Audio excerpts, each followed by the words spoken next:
For my Capstone project, me and my team got this old radome and satellite dish attached to this trailer unit from NOAA, which they're using for weather tracking, and prior to that it was being used for missile defense.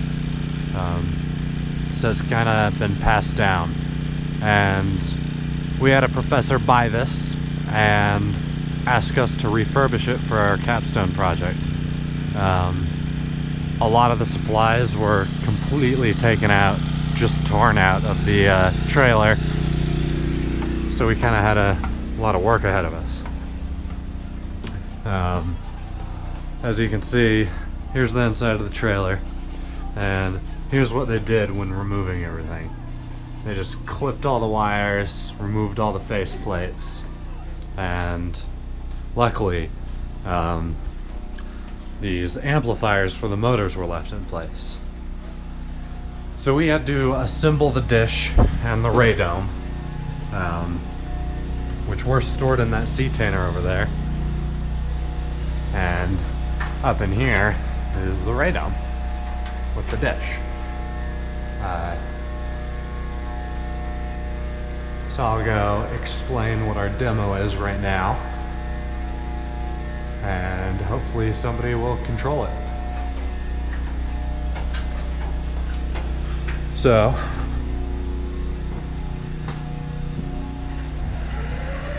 there's somebody moving it right now, but these are our amplifiers. We have to set a number of signals to actually get them working. One controls the motors on azimuth, and one controls the motors on elevation. We then have two wireless cameras here up inside the dish that are one's just attached to the dish itself so you can see where you're moving, and the other one is like a third-person view. We also developed the entire RF chain for this, consisting of an uplink Yagi and a downlink horn for the dish. All of this is controlled by a software-defined radio, and we're able to track objects using a TLE. So as you can see, the dish is moving on the camera there. And, well, first let me explain. This box, which basically brings all the connections together.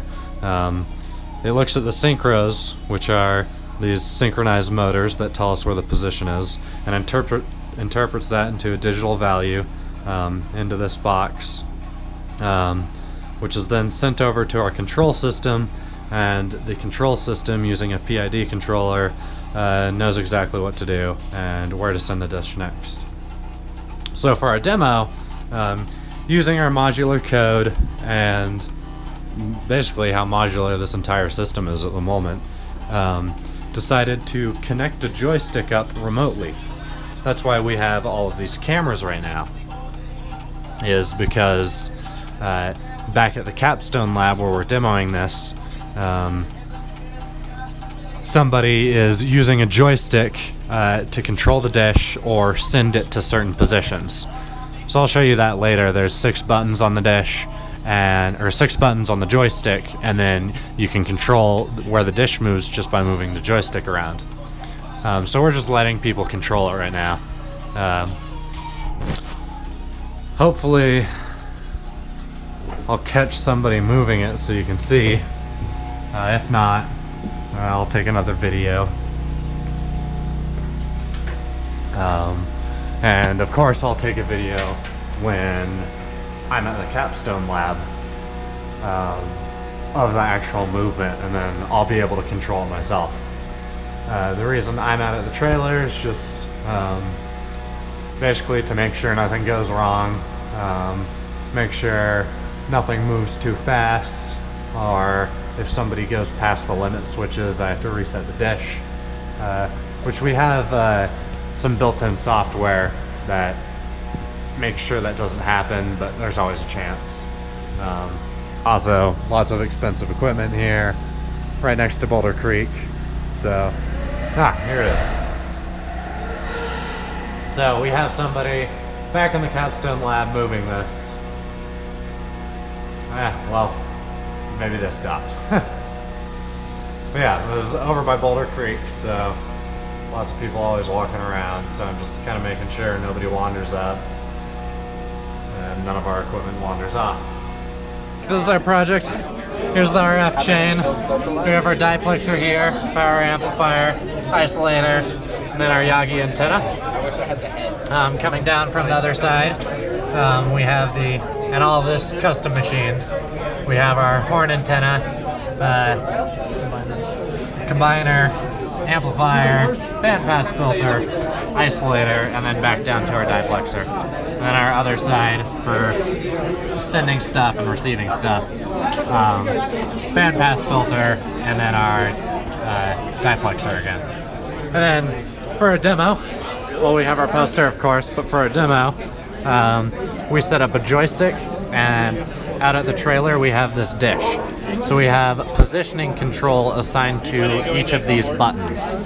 So if we press a button, like Jake just did, it goes to a certain position using the control system that we built.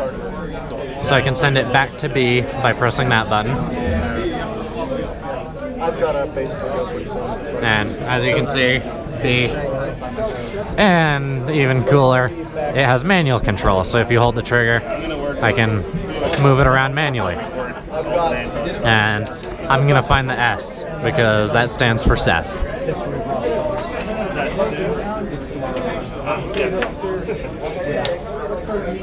But that shouldn't, like, other than the homework.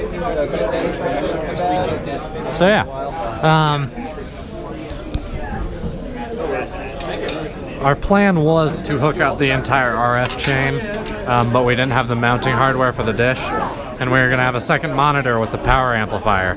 So next to this, you could control the dish manually, point it towards the sun, and be able to see a power spike.